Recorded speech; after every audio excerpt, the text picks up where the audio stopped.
Hi hello welcome to our channel. నేను మీ శ్రీ. ఈరోజు మనం చెప్పుకోబోయే కదా ప్రియ నేస్తం పార్ట్ 81. కథలోకి వెళ్ళే ముందు లైక్ చేయడం మర్చిపోకండి, అలాగే హైప్ చేయండి, మీ ఫ్రెండ్స్కి షేర్ చేయండి. అర్జున్ సాగర్ పేరుకు తగ్గట్టే హుందాగా అందంగా ఉన్నాడు. అప్పుడే మొదలైంది తనతో ప్రయాణం. నాకే తెలియకుండా చింటూగాడికి సర్జరీ చేయించాడు. నా తల్లిదండ్రులు గుర్తుకు ఉన్న చైన్ అమ్మేయాలనుకున్నాను నేను. ఆ చైన్ భద్రంగా నాతో ఉండేలానే చేశాడు. కుడి చేత్తో చేసిన సాయం ఎడమ చేతికి కూడా తెలియదంటారుగా, అలాగే ఉండేవాడు అతను తన పనిలో. ఆ ప్రయాణంలో అతనంటే ఇష్టం ఏర్పడింది. అందరూ చూపించేలా నా మీద జాలి చూపించకుండా ఎనలేని ప్రేమ చూపిస్తున్నాడు. కానీ తన స్థాయికి నేను సాగను. ఆ విషయం చెప్పినా ఒప్పుకోవట్లేదు. నేను నిన్ను కావాలి అనుకుంటాననేవాడు. ప్రియమైన నేస్తంగా నా జీవితంలోకి వచ్చిన ప్రియ నేస్తం తను. తనేదో పని మీద ఢిల్లీ వెళ్తే జాబ్ వచ్చేసిన వెంటనే హాస్టల్ ఖాళీ చేసి రూమ్ తీసుకున్నాం నేను సుమ. తన నుంచి దూరంగా వచ్చేశాను. కాదు తన ప్రేమకు బానిసై తనకి దగ్గర కాలేని పరిస్థితిలో దూరంగా వచ్చేశాను. అప్పుడు నా కళ్ళలో ఊరిన కన్నీళ్లకు గమ్యం కూడా లేకుండా పోయింది. నాకు తెలియని విషయం, ప్రణయ్ అన్నయ్య కూడా అదే ఆఫీస్లో వర్క్ చేస్తున్నాడు. మళ్ళీ తన కంటపడ్డాను. అర్జున్తో నా జీవితం మళ్ళీ మొదలైపోయింది. తనని ఎన్నోసార్లు బాధ పెట్టాను. నా ప్రేమను దాచిపెట్టి మరి. నన్ను ఏ రోజు ఇబ్బంది పెట్టలేదు. మా ఆఫీస్లో ఒక రాక్షసుడి బారి నుంచి నన్ను కాపాడి తన దాన్ని చేసుకున్నాడు. అదే నా చివరి రోజు అనుకున్నాను. అర్జున్తో ఇంకా గడిపే రోజులు బోల్డని ఉన్నాయని తనే స్వయంగా నిరూపించాడు.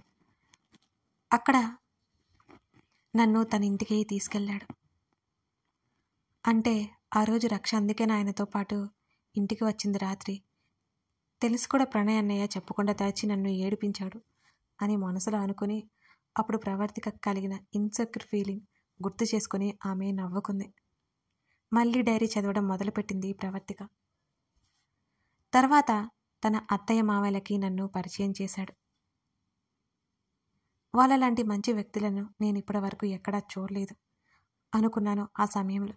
అలాగే నాకు కన్న తల్లిదండ్రులని నాకు తెలియజేశాడు. ఎల్లలేని ఆనందాన్ని నాకు పంచి ఇచ్చాడు అతను. సుమకి కూడా కార్తీక్ లాంటి మంచి వ్యక్తికిచ్చి పెళ్లి చేశాడు. అమ్మ నాన్న దగ్గరికి నన్ను చేర్చి ఒక అన్నయ్యని కూడా ఇచ్చాడు.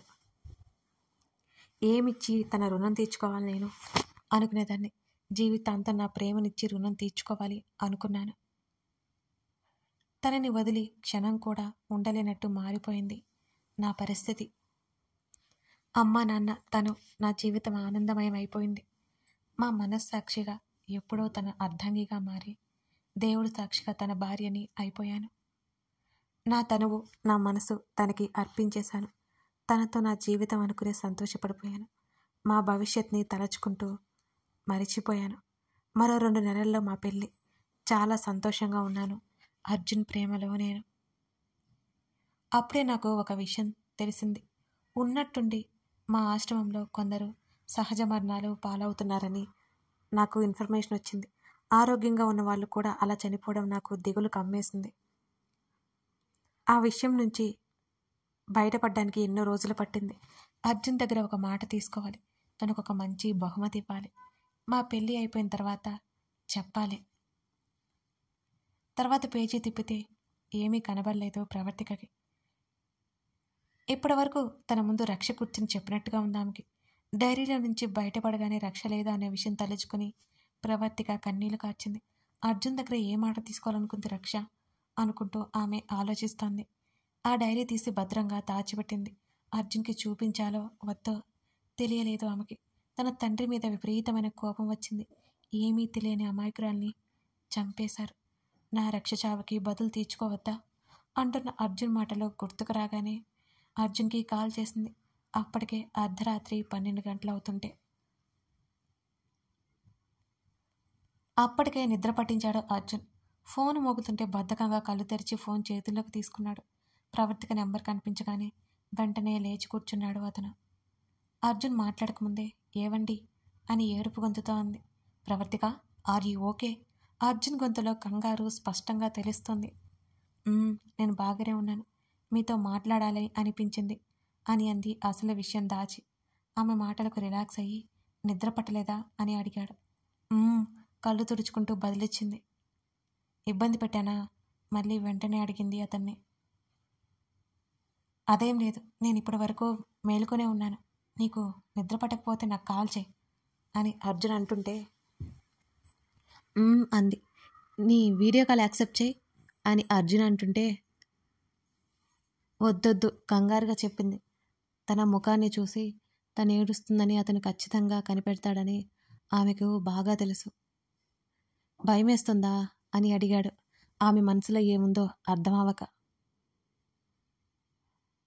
అలాంటిదేమీ లేదండి, వేలాపల్ల చూడకుండా నేనే, బుద్ధి లేదు నాకు. మీరు అలసిపోయి ఉంటారు కదా, పడుకోండి అని చెప్పింది ప్రవర్తిక. భయం వేస్తే చెప్పు, అత్తని పంపిస్తా, వాళ్ళేం అనుకోరు అంటూ అర్జున్ చెప్తుంటే నేను ఎలా కనిపిస్తున్నాను నీకు? చిన్నపిల్లలా కనిపిస్తున్నానా? అలిగినట్టు మాట్లాడింది. ఆమె మాటల్లో అంతకుముందున్న డల్నెస్ పోయేసరికి కుదుటపడి మరి కాదా అని అడిగాడు అర్జున్. నేను పల్లెటూరి అమ్మాయిని అనే కదా ఇలా అంటున్నారు అని మూతి ముడుచుకుని అడిగింది ప్రవర్తిక. ఆమె మాటలకు హాయిగా నవ్వేస్తూ ఈ పల్లెపడిచి నాకు బాగా నచ్చింది అని అర్జున్ అనగానే ఆమె తెగ సిగ్గుపడిపోయింది. నిజమేనా అని ఆమె అడుగుతుంటే ఆమె మాటల్లో ఆమె ఫీలింగ్ బయటపడిపోయింది. నీకు తెలీదా నిజమో కాదు అని అడిగాడు అర్జున్. బాగా తెలుసు కానీ ఇక పడుకోండి, ఇప్పటికే ఆలస్యమైపోయింది, జాగ్రత్త నవ్వుతూ కాల్ కట్ చేసింది. అతను రిలాక్స్డ్గా వెనక్కి వాలాడు. అర్జున్ చేతి నుంచి తన చెయ్యి విడిపోతుంటే గాఢ నిద్రలో ఉన్న ప్రవర్తిక శరీరం అంతా స్వేదం అలుముకుంది. ఆమె కలత మీద నుంచి చెమట చుక్కలు ఆమె జుట్టులోకి ఇంకిపోతున్నాయి. కలతగా ఉంది ఆమె ముఖం. ఆమె పట్టిన చెమటలు చెబుతుంది ఆమె ఎంత కంగారుగా ఉందో అని. ఉలిక్కిపడి లేచుకొచ్చింది ప్రవర్తిక. చీర కొంగుతో ముఖానికి పట్టిన చెమట తుడుచుకుంది. ఇప్పటి వరకు జరిగింది కళ అని అర్థం అవ్వగానే కొంచెం కుదుటపడిన విడిపోతున్న తన చేతులు అర్జున్ చేతులు గుర్తుకు రాగానే బాగా కంగారుగా అనిపించింది. అదే సమయంలో బాత్రూంలో శబ్దం వినిపిస్తుంటే ఆమెకి భయంగా అనిపించింది. మెల్లిగా బెడ్ దిగి వసుంధర దగ్గరికి వెళ్ళాలి అనుకుంది. ప్రవర్తిక తలుపు దగ్గరికి చేరుకునే లోపల బాత్రూమ్ డోర్ ఓపెన్ అయింది. భయంగా ఆమె అక్కడే ఆగిపోయింది. భయంతో ఏడుపు వచ్చేసింది ఆమెకి.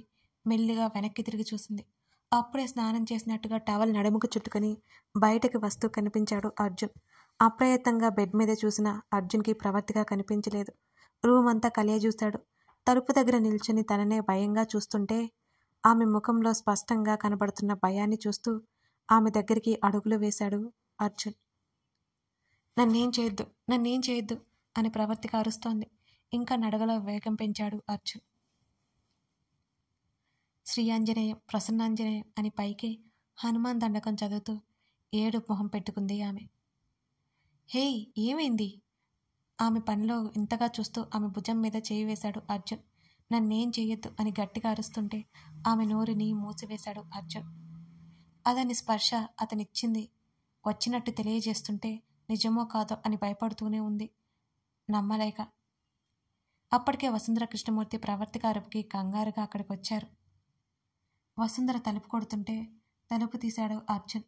ప్రవర్తిక, ఏమైందమ్మా అని వసుంధర అడుగుతుంటే కళ్ళు తెరిచి గబగబా వసుంధర వెనక దాక్కుంది. వసుంధర భుజం మీద నుంచి కళ్ళెత్తి అర్జున్ కనిపిస్తున్నాడు. పిన్ని, నా ఎదురుగా ఆయన కనిపిస్తున్నారా నీకు అని మెల్లిగా ప్రవర్తిక అడుగుతుంటే కనిపిస్తున్నాడు, అర్జున్ వచ్చి అరగంట అవుతుంది అని వసుంధర వివరణ చెప్తుంటే నిజమా అనుకుంటూ ఎదురుగా చూసింది. తననే సీరియస్గా చూస్తూ గదిలోకి వెళ్ళిపోయాడు అక్కడి నుంచి అర్జున్. కృష్ణమూర్తి కూడా వెళ్ళిపోయిన తర్వాత ఏమైందిరా వసుంధర అడుగుతుంటే తన భయాలకు గల కారణం చెప్పగానే వసుంధర గట్టిగా నవ్వింది. ముఖం చిన్నబుచ్చుకుంది ప్రవర్తిక. అర్జున్ నీకే కాదు మాకు కనిపిస్తున్నాడు, వెళ్ళు అని నవ్వుతూ వెళ్ళిపోయింది వసుంధర. తన పిచ్చి భయానికి తల మీద ఒక్కటి కొట్టుకుంటూ గదిలోకి వచ్చింది. షార్ట్ వేసుకుని బెడ్ మీద పడిపోయాడు అర్జున్. తలుపు మూసేస్తూ అక్కడి నుంచి బెడ్ దగ్గరికి వచ్చి మీరెప్పుడొచ్చారు అని అంటూ అతని పక్కన కూర్చుంది. నువ్వు నిద్రలో ఉన్నప్పుడు సమాధానం ఇచ్చాడు తల కింద చేతులు పెట్టుకుంటూ. అతని ఛాతీ మీద వాలబోయేలోపు హే స్టాప్ అంటూ ఆమె భుజాలు పట్టుకుని ఆపాడు. టక్కున ఆగిపోయి అతని వైపు చూసింది ప్రవర్తిక, ఏమైందన్నట్టుగా. ఆమె పొట్ట దగ్గర నిమిరి చూసుకోవా సీరియస్గా చెప్పాడు అర్జున్. వెంటనే లేచి కూర్చుంది. అది హడావుడిలో అంటూ కంగారుగా చెప్పింది ఆమె. ఒక్క క్షణం ఆమెకే భయం వేసింది. అతను లేచి పక్కన కూర్చుని ఆమె భుజం చుట్టూ చెయ్యేసి బెడ్ రెస్ట్కి ఆనుకున్నాడు. అవును, ఇందాక ఎందుకు అరిచావు అంటూ అడిగాడు ఆమెనే చూస్తూ. ఆ మూడ్లో నుంచి బయటకు వస్తూ వెంటనే అర్జున్ వైపుకి తిరిగి, మిమ్మల్ని చూసి భయమేసింది అని అంది ప్రవర్తిక. నన్నా? అంత చండాలంగా ఉన్నానా అని అదోలా ముఖం పెట్టాడు అర్జున్. అబ్బా కాదండి, దెయ్యం వచ్చిందేమోనని అంటూ కళ్ళు టప్టప్లాడించింది ఆమె. నేను దెయ్యంలా కనబడుతున్నాను నీకు అని కొరకొరా చూశాడు అర్జున్. చెప్పేది పూర్తిగా వినండి. మీరు వస్తున్నట్టు నాకేమైనా చెప్పారా అంటూ గుర్రగా చూసి, మీ రూపంలో దయ్యం వచ్చి నన్నేమైనా చేస్తుందేమోనని భయపడ్డాను అని చెప్తున్న ప్రవర్తికని చూసి అర్జున్ ముఖంలో ఎక్స్ప్రెషన్స్ వింతగా మారిపోయాయి. ఆ క్షణంలో అతని ముఖం చూసి గట్టిగా నవ్వేసింది. ఆమె నవ్వుకి అతని ముఖంలో కూడా చిరునవ్వు వచ్చింది. ఇలాంటివన్నీ భలే చెప్తావే అన్నాడు తన బేబీ స్పర్శ కోసం ఆమె పొట్ట మీద నిమురుతూ. అప్పటికే 5వ నెల రావడంతో బేబీ బంప్ లైట్గా చీర మీద నుంచే కనబడుతుంటే అబ్బురంగా చూస్తున్నాడు అతను. నాకు ఇలాంటివి చాలా తెలుసు. చిన్నప్పుడు మిమ్మల్ని పడుకోబెట్టడానికి మమ్మల్ని మా నాన్నమ్మ దెయ్యాల కథలన్నీ చెప్పేది. మేము కొంచెం పెద్దవగానే ఆవిడ పోయింది. నాకైతే ఆ కళలే ఎక్కువ వచ్చాయి. మా ఊళ్ళో ఎవరైనా చనిపోతే 2 రోజులు నాకు నిద్ర పట్టేది కాదు. రాత్రి అయితే చాలు ఎక్కడికి వెళ్ళను అని అర్జున్తో చెప్తూ, మీకు ఒక విషయం తెలుసా అంటూ అతని వైపు చూసింది. ఏదో సీక్రెట్ చెబుతున్నట్టుగా. ఏంటది అన్నట్టున్నాయి అతని చూపులు. ఈ మధ్య నాకు చాలా ధైర్యం వచ్చేసింది చూసారా. మీరు లేకపోయినా ఈ రూమ్లో ఒక్కదాన్నే ఉంటున్నాను అంటూ చొరకేసింది అతనికి. కావాలంటున్నావు కదూ అంటూ ఆమె బుగ్గ మీద ముద్దాడాడు. మరి ఇంకేంటి, ఇప్పటికైనా మీకు రావడానికి తీరిక తీరిందనమాట. సంతోషం అంటున్న ప్రవర్తిక మెడవంపులో ముద్దు పెట్టగానే మాట ఆపేసింది. అసలు మాట్లాడినెవరు మీరు అంటూ అతని హృదయం మీద వాలిపోయింది ఆమె. అవును, అస్సలు మాట్లాడట్లేదు నువ్వు అంటూ ఆమె చెదురున్న జుట్టు సరిచేస్తూ అన్నాడు. అతనికి భోజనం చేశారా ఇంతకీ అంటూ తల ఎత్తి అతని వైపు చూసింది. అత్త పెట్టింది. నన్ను లేపలేదు మరి. నీకు అసలు మెలుకోలేదు, లేపడం ఇష్టం లేదంటూ ఆమెతో పాటు వెనక్కి వాలాడు. మనం ఎప్పుడు వెళ్తున్నాం అని అడిగింది ప్రవర్తిక. ఇక్కడ ఉండాలి అని లేదా అని అర్జున్ అడుగుతుంటే, ఇక్కడ చాలా బాగుంది, మీరు కూడా ఉంటారా మరి ఆశగా అడుగుతున్న ఆమెనే చూస్తూ అలాగేనన్నట్టు తల ఊపాడు అర్జున్. అతని మాటలకు సంతోషపడిపోయి మళ్ళీ అతను అబద్ధం చెప్తున్నాడేమో అని అనుమానపడిపోయి, ఇప్పటికైనా నమ్మొచ్చా అని మూతి ముడిచి మరీ అడిగింది. నీ ఇష్టం అన్నాడు అతను నవ్వుతూ. అలిగినట్టుగా ముఖం పెట్టింది. అలగకు అంటూ ఆమెను హత్తుకొని ఆమె బేబీ బంప్ మీద చెయ్యేశాడు. తన బేబీ స్పర్శ కోసం వెంపర్లాడుతూ ఉండగా అతని ఆలోచనలు అర్థమై, ఇంకా కదలట్లేదు, అప్పుడు మీకు చూపిస్తా అంటూ నవ్వింది. ఆమెను భద్రంగా తనలో దాచుకున్నాడు అర్జున్. కళ గురించి మర్చిపోయి ఒదిగిపోయింది అర్జున్ కౌగిలిలో ప్రవర్తిక. తర్వాత రోజు ఉదయాన్నే లేచింది ప్రవర్తిక. కిచెన్లోకి వచ్చి అర్జున్ కోసం కాఫీ కలుపుతుంటే పని మనిషి వెళ్ళాక వంట చేయడానికి వచ్చింది వసుంధర. రోజు ఏదో దిగులుగా ఉంటున్న ప్రవర్తిక ముఖం ఆ సమయంలో కలకల్లాడుతూ ఉంటే అర్జున్ రాక వల్లే అని అర్థమైపోయింది వసుంధరకి. నేను కల్పిస్తాను, నువ్వు వెళ్ళి కూర్చో అంటూ ప్రవర్తికతో చెబుతుంటే, పిన్ని పర్లేదు నేను చేస్తాను, కాఫీ పెట్టినంత మాత్రాన్ని కరిగిపోను ప్లీజ్ అంటూ రిక్వెస్ట్ చేస్తుంటే ప్రవర్తిక ముఖం చూసి నవ్వేసి, సరే నువ్వు అర్జున్కి కాఫీ కలుపు, నేను నీకోసం పాలు రెడీ చేస్తాను అంటూ ప్రవర్తిక చెంప మీద చేయి వేసి చెప్పింది వసుంధర. అలాగే అన్నట్టు తల ఊపి కాఫీ కలపడం స్టార్ట్ చేసింది. హాల్లో కృష్ణమూర్తితో మాట్లాడుతుంటే ఇద్దరికీ కాఫీ ఇచ్చింది ప్రవర్తిక. నువ్వు కూడా కూర్చో అంటూ పక్కనే కూర్చొని తనకి పాలు కల్పించింది. ఇన్నా అని మనసులో అనుకుంటూ దీనంగా ఫేస్ పెట్టుకుని వసుంధర వైపు చూసింది. నాకేం సంబంధం లేదన్నట్టు చేతులు వదిలేసి కృష్ణమూర్తి పక్కన కూర్చుంది వసుంధర. అర్జున్ కోప్పడతాడని బలవంతంగా ఆ పాలన్నీ తాగేసింది. మావయ్య, మీకు ఆకాష్ మిత్ర తెలుసా అని కృష్ణమూర్తిని అడిగాడు అర్జున్. తెలుసు అర్జున్, నీకేం పని అని కృష్ణమూర్తి అడుగుతుంటే, కొంచెం పని ఉంది మావయ్య, కలవాలి, అపాయింట్మెంట్ దొరుకుతుందా అని అడిగాడు అర్జున్. అతను నాకు తెలుసు, నేను పర్సనల్గా కలవడానికి ఏర్పాట్లు చూస్తాను, బట్ వెరీ డేంజరస్ అని కృష్ణమూర్తి హెచ్చరించాడు. వాళ్ళ మాటలు వింటున్న వసుంధరకి ప్రవర్తికకి అసలేంటో అర్థం కాలేదు. ఆ పేరు ఎక్కడో విన్నది కానీ ప్రవర్తికకి గుర్తు రావట్లేదు. అంటే ఏంటి మావయ్య, ఏమైనా ఇల్లీగల్ పనులు చేస్తాడా అని అడిగాడు అర్జున్. చచ అలాంటివాడు కాదు అసలు. కానీ వెరీ జెంటిల్మెన్. కొంచెం పొగడ్తల మనిషి, కోపం ఎక్కువ. నేను ఎన్నోసార్లు అతనితో బిజినెస్ మ్యాటర్ గురించి కలిశాను. ఎవరి జోరికి వెళ్ళడు. అతనికి ఏమైనా హాని కలిగిస్తే చంపేస్తాడు అని అన్నాడు కృష్ణమూర్తి. అయితే మంచోడని అందరూ అనుకుంటున్నారన్నమాట అని అర్జున్ నవ్వాడు. మంచోడు కానీ అందరికీ తెలుసు, అలాగే కోపిష్టని కూడా తెలుసు అని కృష్ణమూర్తి అన్నాడు. ఓకే మావయ్య, నేను జాగ్రత్తగా ఉంటారు. నాకు అపాయింట్మెంట్ వచ్చేలా చూడు అని అన్నాడు అర్జున్.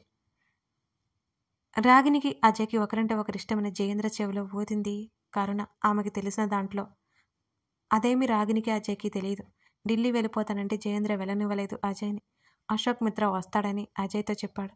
తన తండ్రి ఎందుకు వస్తున్నాడో అర్థం అవ్వక అక్కడే ఉండిపోయాడు అజయ్ కూడా. అర్జున్ని మర్చిపోవడానికి ప్రయత్నాలు చేస్తూ తన ఫ్రెండ్స్తో ఎంజాయ్ చేయాలని డిసైడ్ అయిపోయింది రాగిని. కథ కొనసాగుతుంది. ఇంతకీ అశోక్ మిత్ర ఎలాంటివాడు అర్జున్ తెలుసుకుంటాడా? అదీకాక రక్ష గురించి అర్జున్ ఎలా కనిపెట్టగలడు? రక్ష ఏదో చెప్పాలనుకుంది, అదేంటది? తెలుసుకోవాలంటే మిగిలిన కథ ఫాలో అవ్వాల్సిందే. మీ ప్రియ నేస్తం ఎలా అనిపిస్తోంది మీకు?